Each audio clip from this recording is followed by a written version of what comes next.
Bonjour à tous, je suis Florent Melcher, je suis consultant projet avant-vente chez Hello Digital Office France. Je suis content de vous accueillir pour ce webinaire qui sera dédié sur la gestion électronique de documents avec la solution Hello. Donc vous avez la possibilité sur la partie GoToMeeting de poser vos questions. Bon, la partie questions, en fin de séance, je reviendrai sur ces questions et j'y répondrai. La présentation se déroule en deux parties. Une partie sous forme de slide. Je vais vous expliquer un petit peu qui on est, nos produits. Et une partie démo, pour que vous voyez un petit peu à quoi ressemble le produit. Et la présentation va durer de l'ordre de 45 minutes. Voilà. Et puis c'est parti. Donc je travaille pour la société Hello Digital Office. Hello Digital Office a une vingtaine d'années. C'est une société allemande dont le siège social est à Stuttgart. On est un peu moins de 500 employés dans le monde. Donc on a une présence internationale dans 42 pays. On a un chiffre d'affaires de l'ordre de 52 millions d'euros. Donc moi je travaille pour la filiale française. La filiale française, enfin les projets Hello en France datent de l'ordre de 10 à 12 ans. Et nous avons de l'ordre de 200 à 250 projets en production à ce jour. Pour vous parler rapidement des produits, notre cœur de métier est la GED et le workflow. Donc la partie, les produits concernant notre cœur de métier sont les produits sur la partie haute. Donc trois principaux produits, Hello Office qui est plutôt destiné aux TPE, aux petites entreprises, moins de 10 à 20 utilisateurs. Hello Professionnel et Hello Entreprise qui sont des solutions en mode client-serveur, donc des solutions qu'on va plutôt aborder en mode projet. Hello Professionnel est destiné aux PME et aux collectivités, Hello Entreprise plutôt destiné aux grands comptes. Ces deux produits, Hello Professionnel et l'entreprise, sont identiques d'un point de vue utilisateur, ce sont les mêmes interfaces. La différence, c'est qu'avec Hello Entreprise, vous allez pouvoir gérer un grand nombre de documents et un grand nombre d'utilisateurs. La grosse différence se situe au niveau de l'architecture. Avec Hello Entreprise, on va pouvoir gérer des architectures réparties. Donc tout ce qui est PRA, plan de reprise après le sinistre, load balancing, plateforme évolutive, on est disponible en Hello Entreprise sous Linux et Windows Server. Voilà. Des produits complémentaires, DocXtractor. DocXtractor est une solution dite de LAD-RAD, lecture automatique de documents, reconnaissance automatique de documents. Cette solution va permettre de faire l'extraction automatique d'informations sur les documents. On va pouvoir la coupler avec Hello pour récupérer les données pour l'indexation. Ensuite, Hello DLP. DLP est ce qu'on appelle un middleware. C'est une solution serveur qui se positionne entre les ERP et Hello et qui va permettre à l'utilisateur de lui faciliter la vie pour tout ce qui est archivage de documents et accès aux documents lors des recherches. Enfin, un autre produit qui s'appelle HelloXC. C'est une solution d'archivage automatique des emails pour Server Exchange. Donc vous allez, avec HelloXC, pouvoir archiver automatiquement les emails de l'entreprise et les stocker de manière complètement automatique dans la GED Hello. Concernant les trois produits du bas, donc on ne va pas en parler en détail aujourd'hui, nous avons des webinaires à ce sujet et des vidéos YouTube qui sont disponibles. Donc n'hésitez pas à aller sur notre chaîne YouTube pour visionner ces vidéos si un de ces sujets vous intéresse. Donc pour parler de la suite Hello, les grands thèmes qui sont inclus dans la suite Hello. Donc la partie collaboration, on fait partie intégrante de la version 10. Donc la version 10 est la dernière version qui est sortie à peu près depuis un an et demi. Donc la notion de collaboration, la notion de fil d'actualité. On va pouvoir, avec nos solutions, gérer des workflows. Donc pour permettre de distribuer les documents, pour permettre de notifier les utilisateurs. Donc on intègre un moteur de workflow, on intègre aussi un designer de workflow. Qui dit designer, c'est dit qu'on va pouvoir créer un workflow directement à partir de l'écran sans aucun développement. On intègre un module de recherche intelligente. La recherche en fait va être plus que deux possibilités en fait. On intègre déjà un moteur de recherche full text. Qui dit recherche full text dit on va être capable de rechercher dans le contenu des documents. On va aussi rechercher dans les index. Donc les index, c'est ce qui caractérise un document dans une GED. Et en fait, le principe de la recherche intelligente, c'est que vous allez pouvoir, sans lui renseigner l'information, sans lui dire où vous recherchez l'information, lui, il va rechercher à la fois dans les index, à la fois dans le contenu des documents, à la fois dans les titres, et de manière complètement transparente pour l'utilisateur. Dans la plupart de nos projets, on a à s'interfacer avec des ERP, puisque le cœur du système d'information de l'entreprise est plutôt au niveau de l'ERP plutôt que dans la GED. Par contre, nous, on a pour rôle de donner un accès simplifié aux documents, soit au travers de l'ERP, soit au travers de la GEDELO. Une particularité, c'est qu'on propose différents modes d'accès à la GEDELO. Donc je vais vous montrer pendant la présentation, je vais vous montrer les différentes possibilités. Nous sommes disponibles en client riche, en client web, en client smartphone, tablette et aussi directement intégré à la suite Office. Voilà, donc nous avons des applications mobiles disponibles sous iOS et Android. Et ensuite, pour les clients qui souhaiteraient, qui ont des ressources en développement au niveau de leur service informatique, on peut directement développer et piloter finalement les solutions Hello à partir de solutions externes. Donc nous proposons ce qu'on appelle des API pour pouvoir travailler avec Hello depuis une solution externe. Ensuite, tout ce qui est, je vous ai dit qu'il y avait différents modes d'accès, client web, client mobile, client riche. Quel que soit le mode d'accès, on a besoin de s'authentifier. L'authentification, elle est indispensable parce que ça va nous permettre de fournir la traçabilité. C'est-à-dire qu'une personne se connecte, tout ce que la personne va faire, que ce soit de la modification, de la lecture, de la notification dans le workflow, tout ceci va être tracé. Et ce qui va nous permettre après de savoir exactement ce qui se passe dans le système. On va pouvoir aussi avec Hello gérer des documents pour de l'archivage long terme. C'est-à-dire que les documents vont être stockés dans Hello et on va pouvoir les conserver très longtemps. On va pouvoir gérer des durées de conservation et gérer des cycles de vie des documents au travers de Hello. On intègre aussi un module qui s'appelle Hello AS pour Automation Services. C'est une brique un peu technique côté serveur qui va permettre en fait de faire des traitements en masse sur la GEDELO. Donc par exemple, l'idée ça peut être de modifier en masse un index sur un ensemble de documents. Ça peut être de déplacer des documents, un ensemble de documents d'un endroit vers un autre dans le plan de classement. Donc il y a beaucoup de choses qui peuvent être faites via ce module de traitement automatisé.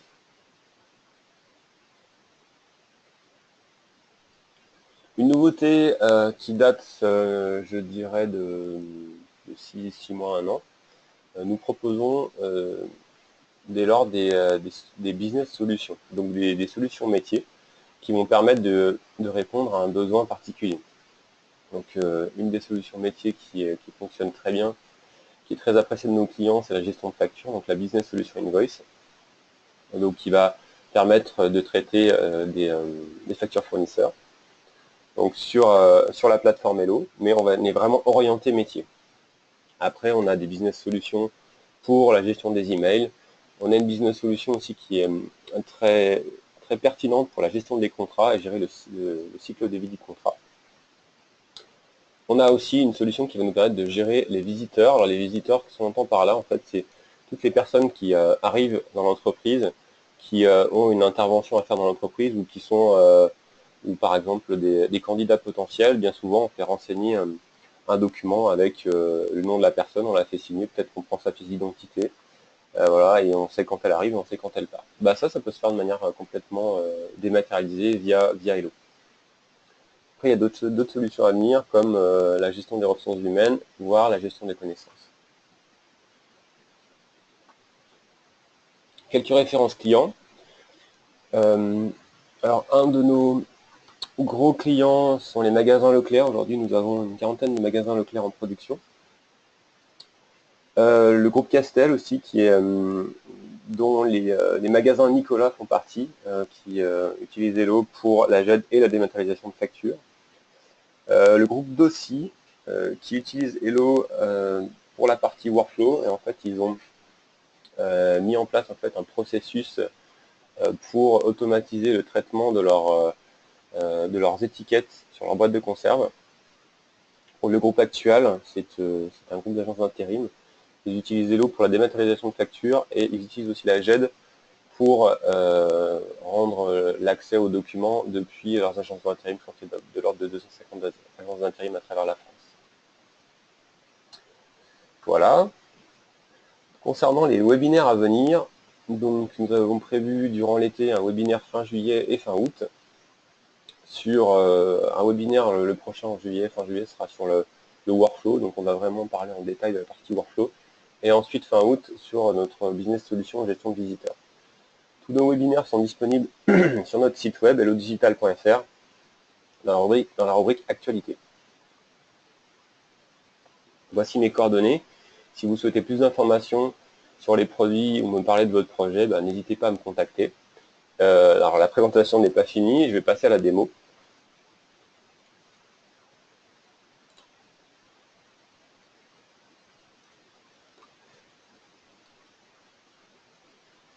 Alors là, je suis dans un environnement virtuel.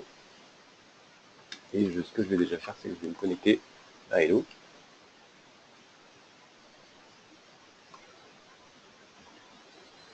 Je vais me connecter avec un utilisateur. Je vais me connecter avec l'utilisateur Christophe Bouvier, qui fait partie du service comptable. Donc, on va pouvoir coupler Hello à votre annuaire utilisateur, à votre Active Directory, et on va pouvoir faire une connexion automatique pour ne pas avoir à saisir son mot de passe. Là, je suis dans un environnement de démo, donc je vais switcher entre différents utilisateurs, d'où l'intérêt de saisir le mot de passe.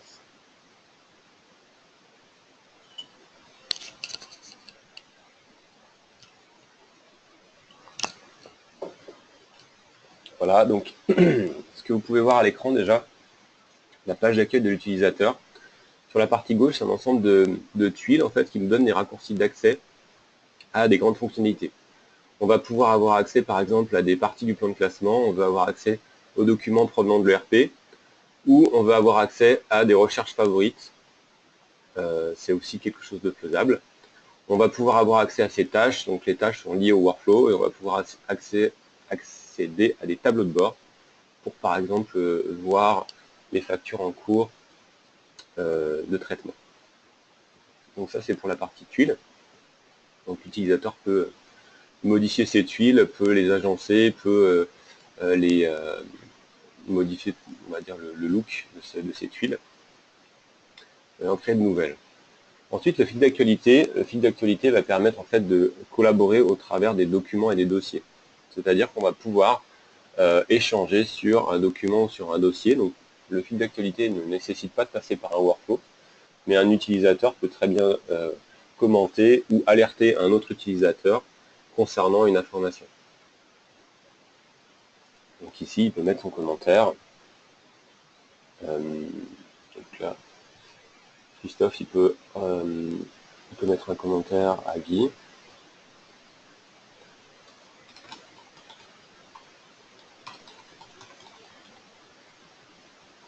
Et il peut mentionner aussi d'autres personnes. Donc là, on va remettre Guy. Donc on est sur un fil d'actualité à la Twitter. Voilà, et du coup, Guy va pouvoir, en fait, soit il s'abonne à des documents ou des dossiers, soit lorsqu'on l'alerte directement, comme c'est le cas, il va avoir une information dans son fil d'actualité.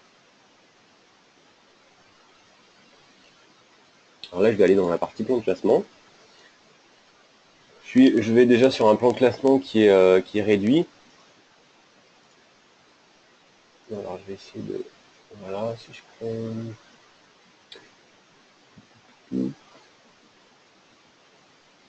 Je me positionne sur ce document, donc qui est une commande.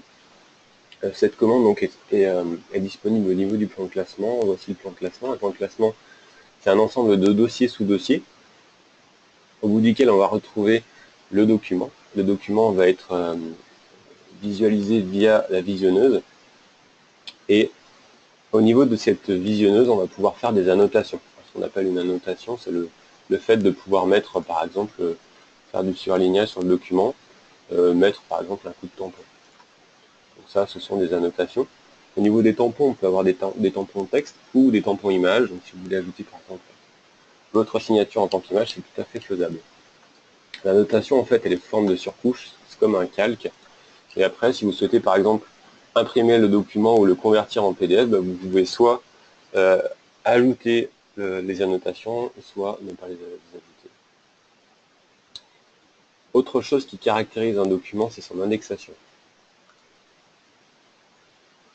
Côté Hello, l'indexation est quelque chose d'assez central. Ici, nous, on appelle ça un masque d'indexation. Là, on est sur le masque d'indexation vente.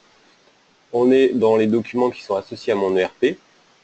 Donc un masque d'indexation vente contient un certain nombre d'index qui qualifient le document au travers de mon ERP. Donc on va retrouver le nom du client, par exemple, la ville du client, les données de la commande, le type de document. Donc tout ceci va caractériser le document. Cette indexation, elle va me servir aussi à classer automatiquement le document. C'est-à-dire qu'on va utiliser ces index ici pour générer automatiquement un plan de classement. Donc, en fin de présentation, je vous montrerai une génération de plan de classement automatique. C'est assez intuitif. L'intérêt de ça, ça évite que les utilisateurs aillent directement renseigner aillent directement classer leurs documents dans la GED, et que du coup, ça va se faire automatiquement à partir de l'indexation. Alors, si peut-être encore sur la partie indexation, associé à ce masque d'indexation, on peut faire d'autres choses. On peut associer un workflow et du coup démarrer automatiquement un workflow à partir d'un masque d'indexation. Un document, il peut être disponible à différents niveaux du plan de classement. Ici, par exemple, ce document est disponible sous forme de référence à d'autres niveaux. Donc, on va par exemple le retrouver ici sous le numéro de la commande. Donc, on a commande client, le nom du client, le numéro de la commande et le document. Donc, c'est vraiment le même document. Et on peut aussi imaginer l'avoir directement sous référence client et la date de la commande, l'année, le type de document. L'intérêt de ça, en fait, d'avoir le même document à différents niveaux du plan de classement, c'est qu'on va pouvoir le mettre à disposition de différents services. Et il suffit que, par exemple, un service commercial ait l'habitude d'accéder aux documents par les informations du client, il va s'y retrouver par ce biais-là. Et peut-être qu'un service comptable, lui, va rechercher le document par le numéro de la commande. Donc on va pouvoir mettre à disposition les mêmes documents sans accroître l'espace de stockage, bien évidemment, à différents niveaux du plan de classement. Et chaque utilisateur retrouvera son document. Le plan de classement, c'est un moyen de recherche. Alors, je vous montrerai dans un deuxième temps la partie recherche. Mais le plan de classement, si le document est bien classé, les utilisateurs vont pouvoir trouver facilement leur document. Alors maintenant, je vais passer sur là, j'ai sur un plan de classement réduit, en fait. Je vais passer sur la totalité de mon plan de classement. Christophe est administrateur fonctionnel, donc il a accès à la totalité du plan de classement. En fonction de l'utilisateur, un utilisateur va avoir une vue restreinte ou pas de ce plan de classement. C'est-à-dire que si, par exemple, Christophe n'avait pas les droits sur la partie direction, il ne verrait pas tout simplement ce classeur et les sous-dossiers associés. Là, je vais vous prendre un document d'exemple. Ici, par exemple, ce glossaire. Donc, le glossaire, en fait, c'est un document Word. Et je vais faire quelque chose qui est assez classique dans une GED, c'est le fait de pouvoir gérer des versions de ce document. Donc, ce glossaire est un fichier Word. Je vais faire un checkout. Un checkout, ça signifie que je réserve ce document ici et que je vais le modifier. Quand on fait un checkout, on voit que Christophe, en fait, Christophe Bouvier est entre crochets, ce qui veut dire qu'un autre utilisateur va pouvoir voir que ce document est en cours de modification par Christophe. Il va pouvoir le consulter malgré tout. Il va pouvoir le consulter en lecture seule. Par contre, lui, Christophe, va pouvoir le modifier. Voilà le document. Alors ici, on a un autre module, je vais vous en parler rapidement, qui s'appelle DMS Desktop. Alors DMS Desktop va pouvoir aussi démarrer automatiquement, se connecter automatiquement. C'est pas ce que j'ai fait dans le cadre de ma démo, mais c'est tout à fait faisable. DMS Desktop, en fait, c'est un autre mode d'accès à la GDLO. Ici, vous voyez, vous avez l'accès à votre plan de classement. C'est le même que dans le client riche précédemment. Donc là, vous avez accès à ce plan de classement. Vous avez aussi accès à des grandes fonctionnalités de GED. Par exemple, vous pouvez accéder aux versions du document. Vous pouvez accéder à l'indexation du document. Donc, directement dans Word, vous avez aussi quelques grandes fonctionnalités de GED qui sont accessibles. Donc, pour les utilisateurs qui travaillent à longueur de temps dans Word, bah, ça va être un module qui peut être pertinent pour eux. Ensuite, tout simplement, lorsqu'on est avec DMS Desktop, je peux prendre ce document et puis dire tiens, je vais le modifier. Alors pour que ce soit visible, je vais changer la couleur par exemple. Hop. Et je vais tout simplement fermer Word. En fermant Word, en fait, je me rends compte que DMS Desktop a intercepté la fermeture. Parce qu'il voit en fait que le document est en cours de modification, ce qui fait qu'il me propose automatiquement de le mettre à jour dans la GED, donc de faire un check-in. Ce que je vais faire. Et à partir de là, il me propose de créer une nouvelle version. Je vais mettre une mise en rouge de mots par exemple. Et il a incrémenté automatiquement la version. Si je reviens ici, voilà, on a le document qui a été modifié. On voit bien la modification ici qui est accessible.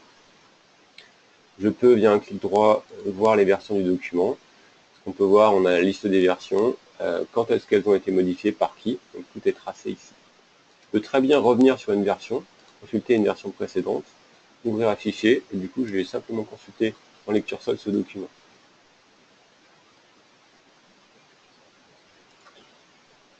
Je peux aussi comparer des versions, je prends deux versions, je clique sur comparer, et je vais avoir une comparaison des deux versions directement dans Word.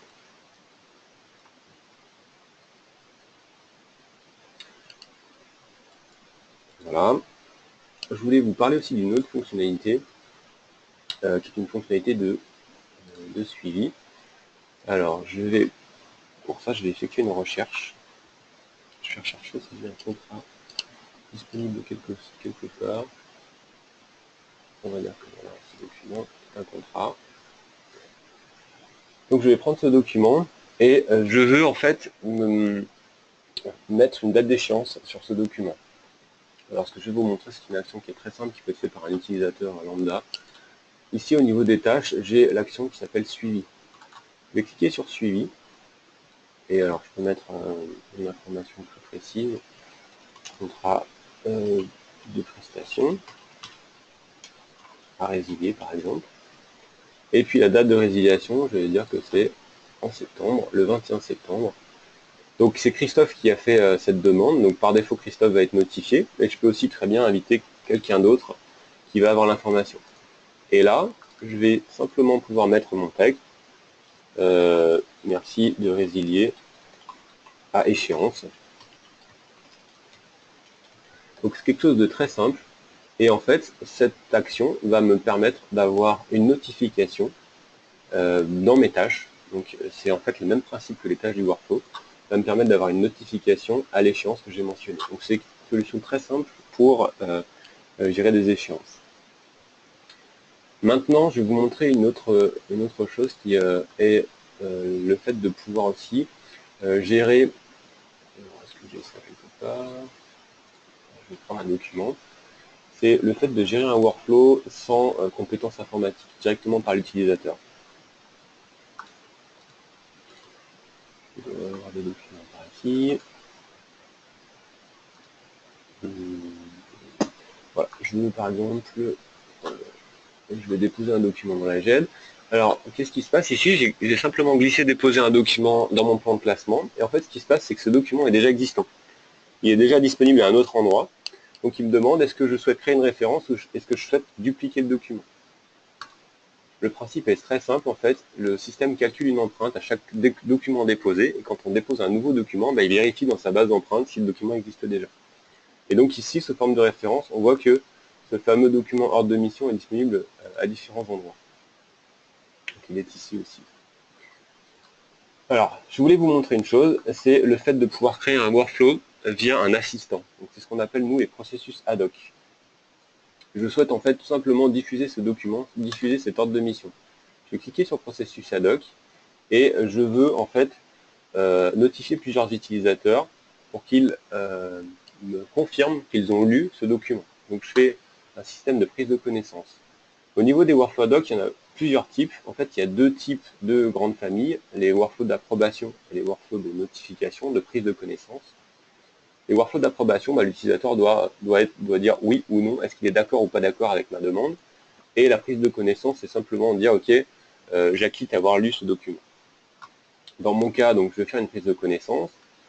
Christophe, il va envoyer ça à Guy, il va envoyer ça à Robert, et il va leur dire, bon les gars, vous me faites ça par contre sous un délai de 1 jour maximum. Alors, aussi pour lui, pas de jaloux. Voilà, par ce biais-là, en fait, j'ai généré automatiquement un workflow, et mes utilisateurs Guy et Robert vont recevoir une tâche à traiter. Comment ça se matérialise? Je vous montre un petit peu l'envers du décor. Ici, associé à ce document, j'ai un petit icône qui est apparu. Et en fait, derrière cette icône, ça m'a généré automatiquement un workflow. Donc on peut voir en vert les étapes qui ont été traitées. Christophe a envoyé ce document à 2 personnes, à Guy et à Robert, et Guy et Robert doivent acquitter la lecture de ce document, tout simplement. Je vais revenir par la suite sur le traitement d'une tâche. C'était déjà pour vous montrer le principe d'un workflow ad hoc. Maintenant, j'ai fait une petite maquette vous présentant différentes fonctionnalités. Alors, je vais me positionner par exemple, peu importe en fait, je me positionne ici. Je vais créer un document à partir d'un modèle. C'est-à-dire que dans Hello, je vais pouvoir gérer des modèles de documents. Des modèles de documents Word, des modèles de documents Excel, peu importe. Là, j'ai un modèle de document réponse client type. Donc, je vais prendre ce document et je vais cliquer sur OK. En fait, qu'est-ce que ça me fait déjà? C'est que ce document, il va être stocké dans la GED. Il me propose déjà de choisir le masque d'indexation. Donc moi, mon masque d'indexation qui m'intéresse dans ce cas présent, c'est la réponse client. La réponse client, en fait, elle est couplée à mon CRM, donc ma base de données client. Donc là, directement, je vais pouvoir aller dans mon ERP, rechercher mes clients. Je vais dire, bah tiens, cette réponse client que je souhaite créer, elle est pour Somadis. Par ce biais-là, j'ai requêté dans la base de données de l'ERP, j'ai remonté automatiquement tous les index de ce masque d'indexation réponse client. À partir de là, vous vous souvenez, j'ai pris un document modèle réponse client. Je vais ouvrir ce document en modification, c'est-à-dire que je fais un checkout. Et ce que vous pouvez voir ici, c'est que le document a été pré-rempli à partir des données du client. Là, j'ai juste à renseigner mon document, blablabla, blablabla, hop. Donc j'ai fait ma réponse client. Il a été complété automatiquement à partir des données d'indexation. Une petite chose complémentaire que j'ai ajouté un code barre. En fait, ce code barre correspond à l'identifiant du document. C'est-à-dire que si ce document, par exemple, on l'envoie en papier et qu'il m'est retourné sous forme papier, par ce biais-là, je vais retrouver l'identifiant du document, je vais le scanner, je vais pouvoir le reclasser automatiquement par rapport à l'identifiant en tant que nouvelle version. Je vais le fermer, je vais faire un check-in de ce document. OK.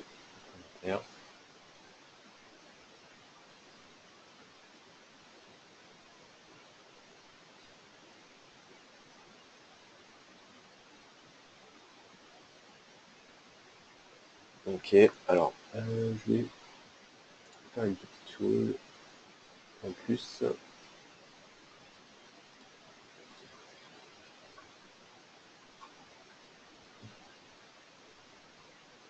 vais me déconnecter. Hop. Voilà.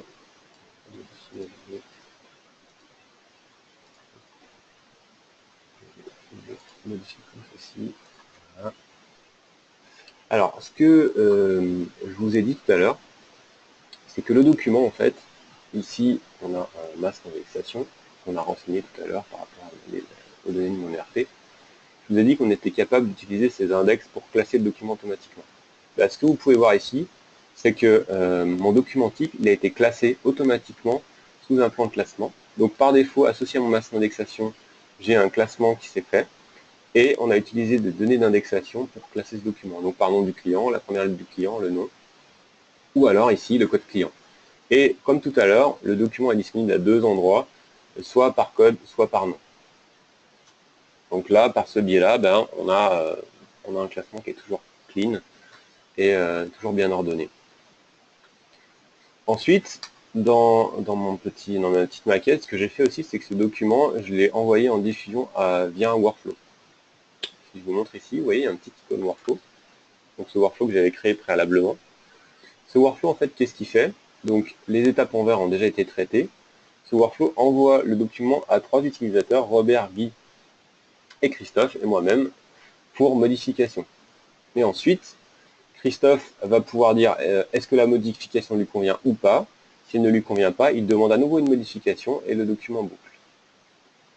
Maintenant, si je vous montre, côté utilisateur, je vais me connecter via Guy, par exemple, et via une autre interface qui est le client web.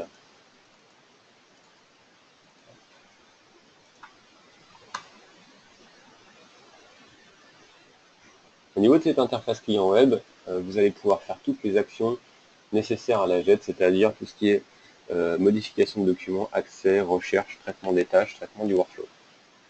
Vous voyez ce qu'on peut voir sur le fil d'actualité ici, on a notre notification qui a été faite par Christophe tout à l'heure. Donc je vais sur mes tâches, et vous vous souvenez qu'on a le workflow qui a été lancé, et ici, notre workflow réponse client type qui est ici. On retrouve notre document qui a été créé à partir du modèle. Et ici, au niveau du workflow, on a présenté en fait un formulaire qui va nous permettre de voir les informations intéressantes, qui va nous permettre de dire est-ce que je souhaite modifier le document. Donc je pourrais ici faire un checkout et faire une modification de ce document. Et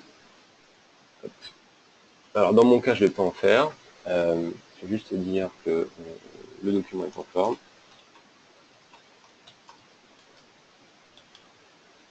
Et je vais traiter ma tâche. Maintenant, si je reviens vers Christophe, je regarde mon workflow. Et qu'est-ce qu'on peut voir ici? On voit que la tâche a été traitée par Guy, elle est en vert. Une particularité ici, c'est que lorsque un des utilisateurs a traité la tâche, les deux autres sont désactivés. Ça c'est paramétrable, hein, c'est ce que j'ai créé, c'est ce que j'ai modifié dans le cadre de ce workflow. C'est ce que j'ai fait dans le cadre de ce workflow. Donc maintenant, ici, on est au niveau de la consolidation et signature. Donc Christophe va pouvoir retrouver son document. Donc si je vais dans les tâches, la partie workflow, je retrouve le document qui a été validé par Guy. On voit l'information que le document est conforme. J'ai la possibilité de signer ce document, ici. Cette signature, elle peut très bien être faite sur tablette directement, avec un stylet. Vous voyez que la signature, en fait, me met le nom de la personne qui a signé et la date et l'heure à laquelle ça a été fait.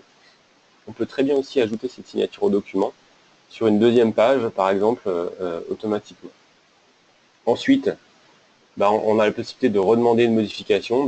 Soit Christophe n'est pas d'accord, il a besoin encore de faire une modification sur ce document, soit le document est conforme et on le valide, on fait une validation finale.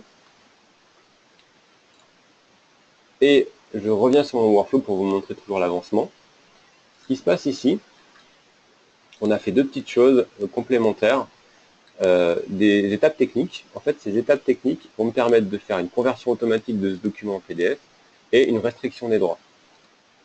Donc, est-ce que c'était fait? Voilà, le workflow est terminé.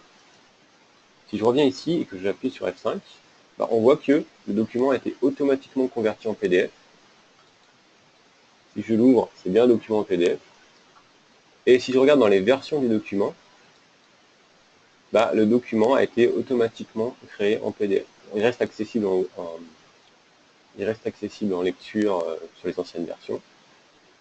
Et aussi, ce qu'on a fait, c'est qu'on a restreint les droits, ce qui fait qu'ici, on n'a plus la possibilité de faire des modifications du document. L'indexation est grisée, et on ne peut plus faire non plus de check-in, check-out de ce document, et c'est grisé. Donc ça aussi, ça a été défini dans le workflow. Donc là, vous avez une présentation de workflow un petit peu globale et ça vous permet de voir un petit peu les fonctionnalités qu'on peut intégrer très facilement dans le système. Donc la création d'un workflow, comme je vous ai présenté ici, c'est quelque chose qui peut être très rapide, qui va prendre de l'ordre de 2 heures et qui va permettre de diffuser un document dans le système. Ensuite, je vais revenir sur la partie recherche, que je n'en ai pas beaucoup parlé. Au niveau de la recherche, ce que je vous ai dit précédemment, c'est que si on fait une recherche et qu'on ne lui précise rien, en fait, il va rechercher à la fois dans le contenu des documents, à la fois dans les index et à la fois dans les titres. Donc là, si je fais une recherche de SFR par exemple, je regarde ici la liste des informations qu'il m'a trouvées. Bah, ce que je peux voir ici, c'est que il met en surbrillance en fait dans le document toutes les informations qui ont permis de trouver le document SFR. Donc ça, c'est une recherche à la Google. Le système se débrouille et recherche de partout. Après, si vous voulez faire une recherche plus ciblée, c'est tout à fait faisable. Je veux, par exemple, j'ai travaillé sur ma réponse client. Je veux requêter sur ma réponse client et je veux rechercher par nom de client. Ça, c'est ce qu'on appelle une recherche par facette. Alors, là, c'est pas un bon exemple parce que les facettes sont pas propres. Je vais vous montrer du coup une autre recherche par facette. Je vais aller sur mes factures. Plus cohérent. Voilà, si je prends les factures entrantes, je vais pouvoir avoir là ma liste de fournisseurs. Et ce qu'on a dans cette liste, en fait, ce sont les fournisseurs pour lesquels j'ai des documents associés. Donc là, si je regarde, je vois que GSF Saturn, j'ai une estimation de 12 documents pour cet index. Donc je n'ai pas tous les fournisseurs de ma compta, mais j'ai vraiment les fournisseurs pour lesquels il y a des factures. Et si je clique là, j'actualise ma recherche, je vais retrouver le fournisseur en question. Et en fait, à chaque fois que je prends ces facettes, j'ai un filtre sur les autres facettes. C'est-à-dire que si je reviens là, GSF Saturn, j'actualise ma recherche, je vais trouver des documents. Et par exemple, si je regarde par type d'entrée, c'est un bon exemple, par numéro de facture, voilà, j'ai ma liste de factures. Alors là, vous voyez que mes compteurs ne sont pas conformes.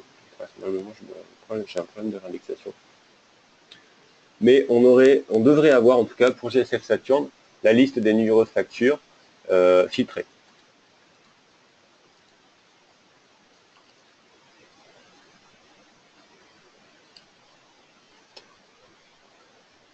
Alors, je voulais enfin vous montrer une dernière chose. Je voulais vous montrer la partie mobile, enfin tablette plutôt.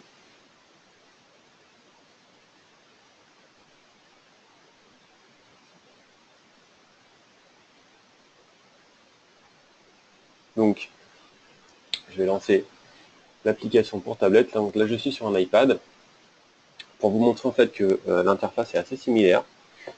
On va pouvoir naviguer dans le plan de classement. Alors si je reviens, sur mes documents de tout à l'heure, qui était là. Je vais être par là, je crois. Voilà. C'était quoi? Sur ma liste. Voilà. Je vais retrouver mon document de réponse client, qui va être consultable ici. Je retrouve mon indexation. Je vais pouvoir aussi, par ce biais-là, faire des recherches. On va voir si ça marche directement. J'ai un problème d'indexation. Peut-être pas. Alors, pas le bon document, donc je vais voir si facilement un problème d'indexation. Vous allez pouvoir aussi lancer la recherche. Donc de la même manière, la recherche va se faire dans le contenu du document, dans les index et dans les titres. Vous allez pouvoir aussi acquitter les tâches. Est-ce que j'ai... Donc là, vous voyez, je suis connecté en fait en tant que Christophe Bouillet aussi sur ma tablette. Je vais vous montrer un autre workflow, qui est un workflow de facture dans ce cas-là. Ici, vous voyez, vous avez en fait l'écran de workflow qui va permettre de traiter ma facture.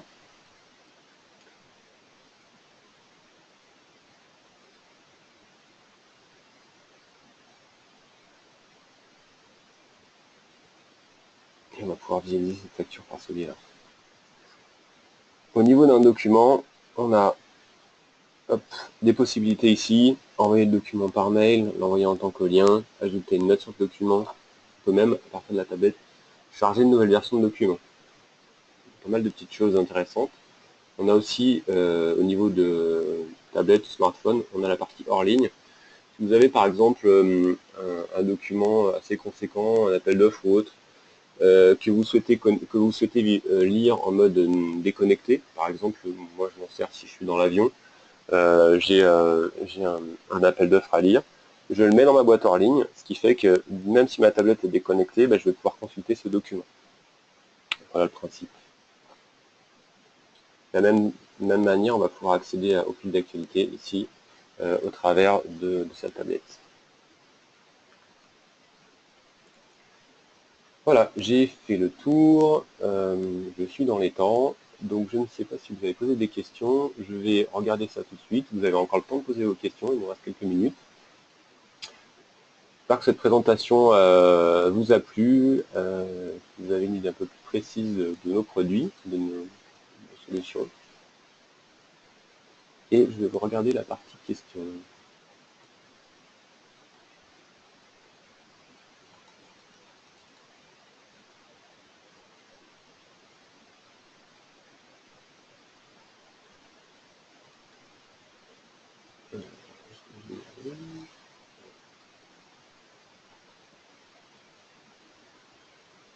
Alors, bonjour Pascal.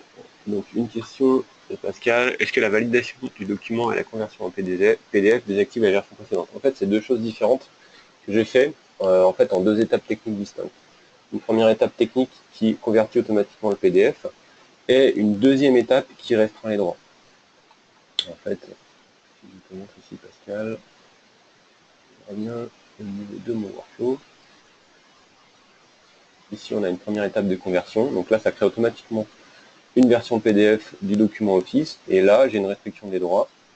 Au niveau de ma restriction des droits, j'ai en fait positionné ici les droits sur le groupe Management et uniquement en lecture. Ce qui fait que le document ici, si on regarde les droits, il est disponible au niveau du groupe Management qu'en lecture. Donc on pourrait très bien, bon, Christophe fait partie du groupe Management, mais on pourrait très bien ne pas voir ce document si on avait enlevé les droits au niveau du workflow. Est-ce qu'il y a d'autres questions?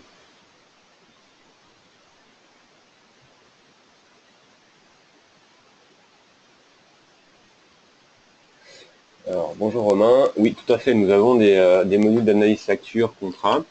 Ça fait partie d'un autre webinaire. Donc, on a une solution qui s'appelle DocXtractor. DocXtractor va être couplé à Hello et va permettre d'extraire de manière automatique le contenu de la facture, donc le rapprochement, l'extraction des montants, le rapprochement avec les fournisseurs, et va permettre ensuite, au travers de Hello, de gérer le workflow d'approbation de facture. Alors, on n'a pas de webinaire planifié à court terme, mais je vous invite à aller sur notre chaîne YouTube. Sur notre chaîne YouTube, on a...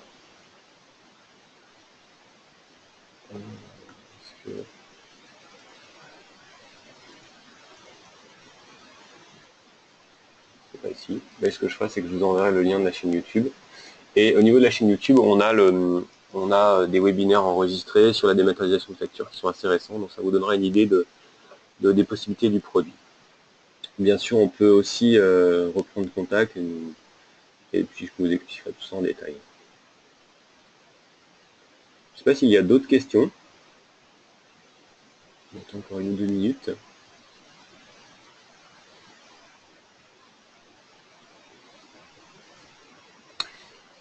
S'il n'y a pas d'autres questions, je vais vous remercier de votre participation. Et puis en espérant que tout ce que je vous ai montré vous a plu. Et puis à très bientôt sur un autre webinaire ou par contact téléphonique. Au revoir, merci.